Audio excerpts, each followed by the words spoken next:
Hello guys, this is Kaishiro. Welcome back to my YouTube channel. So for today's video, we're going to unbox Runick pack class 18 can of Runick that is found in the Shopee and Lazada here in the Philippines. So this is class A cards or fake cards. This is only an imitation of the real cards. So disclaimer before we start this video, this is only fake cards. So yeah, let's proceed. Let's just open this one. I'm really excited on what are the cards here because Runick is such a strong deck. It is a good control deck that sees relevance on the current metagame here in the OCG and also on TCG. So I assume this is a very good deck that you can build and play around with your friends casually. So these are the cards that is included here. So you can just take a screenshot of this list. So let's go. Let's open the tin can. There we go. This upside down. Okay. At first we have Runick Tip, the searcher of the deck. Runick Tip again. And Runick Allure. Rare Runick Allure again. Runick Allure again. So 3 Runick Allure. Evenly match. 3 copies as well. Then DD Dynamite. Of course, this is a good card for Runick to FTK their opponents or burn their opponents for damage. So yeah, DD Dynamite is good. Then Dimensional Fissure, very strong. Especially on the previous format where Tearlaments is dominating.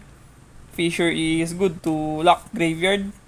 Then Astral Kuribo, I think this is a card that is used to go into rank 4 plays with Crooked Crook and other rank 4 such as Baguska and Dugares. Then Raigeki, also nice. Then Skilled Brown Magician. This is interesting card here on Runick at the very least. And number 41, Baguska. Nice card as well. Then Hugin, the Runick Wings. Hugin again. Then Moonin. Moonin, the Runick Wings. And Astral Kuribo again. Wow, ultra rare Moonin, the Runick Wings. Super rare Hugin, the Runick Wings. Gary, the Runick Fangs. Super rare again. Freaky, the Runick Fangs. Sphere mode, very nice. It is super rare as well, but it is kinda what do you call this, thin or quite thin. Yeah, it is not that good of a quality. Then number 59, Crooked Crook. Then number 60, Dugares, the Timeless. Runick Dispelling. Amano Iwata, of course, a very good going first card for Runick. Can stand a lot of decks. Then Skill Drain. Recently limited to R1, but still a good card for Runick. Then Spear Mode again. 2 more Spear Modes. Then Rare Skill Drain. Runick Golden Droplet. Nice as well. Runick Golden Droplet again. Pot of Duality. 3 times. 3 copies of Pot of Duality. Very nice. Runick Dispelling again. Rare copy of Amano Iwato. Runick Destruction. Of course, pivotal to Runick. Card of Demise. Of course, the draw power for Runick is essential because you want to draw cards from here and there with Runick because these cards snowballs for advantages when drawing cards. 3 card of Demise. Runick Tip again. Another Runick Tip. Another Runick Tip. Then Runick Flashing Fire. Pot of Desires. Runick Smithing Storm. Runick Smithing Storm again. And another copy. Runick Destruction. Rare Runick Destruction. Runick Slumber. Runick Slumber again. Runick Freezing Curses. 3 copies of Freezing Curses. Runick Flashing Fire. 2 copies. Here we go, the Floodgates. There can be only one. This is a good card on Runick to stun a lot of opponents on the current format. Then Rivalry of Warlords, essential again to the Runick. Runick Fountain, the recently semi-limited Runick Fountain. It is only 2 right now, but this is still good for me because they need to restrict this to 1 if they want to hurt Runick, but limiting this into semi-limit is very weak hit to Runick. So 3 Fountain, Runick Slumber again, Gary, Runick Fangs, Gary again, and Freaky, 2 more Freaky, 2 more There Can Be Only One, and 1 Rivalry. So here are the holo cards here on the list. Dugares, the Timeless, Crooked Crook, Super Rare Sphere Mode, Super Rare Freaky, Super Rare Gary, Super Rare Hugin, and Ultra Rare Moonin. So, we are going to make a deck list on the cards included here so that you can have a reference for casual play in our, especially in our country where this is a very poor country. So, some players tend to buy Class A cards just to play the game.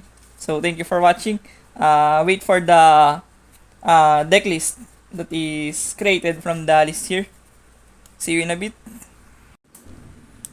So here we are, guys. So we're going to tackle the main deck of the Runick Tin Can and the extra deck and side deck of the Runick Tin Can, and also a few adjustments to this deck list to make it more powerful and more consistent. So at first we're going to just tackle the cards within the Tin Can. So yeah, let's proceed. 2 monsters on the main deck only, 2 Amano Iwato. I guess this is good. I would like to have 3 on the main deck, but there's only 2 on this list, and 2 Runick Fountain, and then 3 Runick Tip. This is mandatorily 3 because this is the searcher of the deck, and then 3 Runick Flashing Fire, and then 3 Runick Freezing Curses, and 3 Runick Slumber. Some play these 2 only, but I prefer 3 Slumbers on this list. Then 3 Runick Destruction, then only 1 Runick Smiting Storm, and 1 Runick Dispelling, 1 Runick Golden Droplet, and 1 Runick Allure. On normal occasions, I wouldn't play Runick Allure, but we are lacking some pivotal cards on the main deck. That's why I included Runick Allure. But nonetheless, this is a good card for decking out your opponent. So this is for the Runick lineup. Then next we have our generic staples on the deck. 3 Card of Demise, very essential to the Runick. 3 Path of Duality, essential as well. Then 1 Path of Desires. So good draw power for this deck. Then for the Floodgate lineup, we have 3-dimensional Fissure. I wouldn't play this card on the current format because Tearlaments is not the best deck anymore. They are still represented, but they are not the deck to beat on this format. And graveyard decks are not pretty much relevant on the current format. That's why I don't prefer playing Runick Dimensional Fissure on this list. So you would have to replace this card if you're looking for competitive success. Then 3 There Can Be Only One, and 3 Rivalry Warlords, and then 1 Skill Drain. So 40 card main deck. Pretty consistent and concise. Let's move to the extra deck and side deck. Extra, we have 3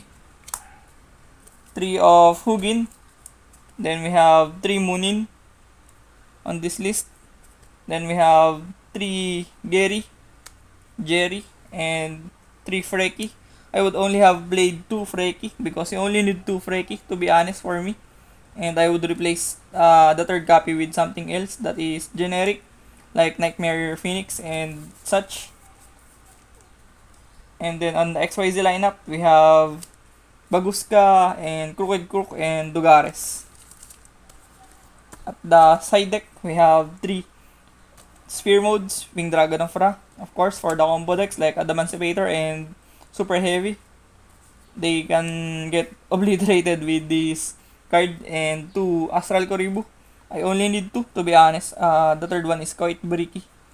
And 1 Skilled Brown Magician only. Then next, we have 1 Runick Allure for decking out your opponent when you went first, and 1 Runick Golden Droplet. I think it is good on having the second copy on the side deck. 1 Raigeki.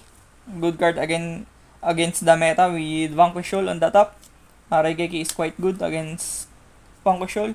Then for going second cards, we have 3 Evenly Match, of course. Very staple card.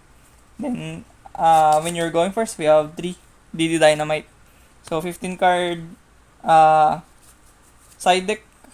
So this list is pretty much concise and good. You can build a really competitive deck with just the one tin can. So very advisable to pick up the Runick tin can because it is cheap and you can create a good deck. For the adjustments on the main deck, I know Amano Iwato is good on Runick, but I would have to prefer Border because I do feel like Border stands more on this list. This can stand a lot of deck, so I prefer Border. And also, one main deck adjustment would be Terraforming. We don't have Terraforming here, and your field spell is at semi-limit right now, the Runick Fountain, so you would want to play a third copy of Runick Fountain with the Terraforming. Then one Pot of Desires, of course, to improve the consistency of the deck. I do feel like that one Desires is good, but it can be better with the second copy of another Desires on the main deck. So yeah, this is the adjustments on the main deck. Also, Solemn Strike. I can replace the Dimensional Fissure with Solemn Strike because Solemn Strike is really good right now on the current format, especially against the purely VS Vanquishol and Kashtira. Solemn Strike is really nice. On the extra deck, I would replace the copy of Freki with the one Nightmare Phoenix to be more versatile on the extra deck. And on the side deck, I'm going to adjust the side deck of this Runick deck with outing the Skilled Brown Magician and Astral Kuribu with Maxi. With 3 copies of Maxi. And also Nibiru is good also on the format, so I would have to play Nibiru. And I'm quite unsure with the Spear mode because this only answers heavy combo decks. But right now, the format is not that combo oriented, so I would like to play Lava Golem instead. So here are the adjustments on the side deck and all the cards here. So thank you for watching. I would like to shout out kay the Willis community and my avid supporters on this channel. Thank you for watching and I hope to see you soon. Peace. Fighting ways to get away, to see you again, see you again.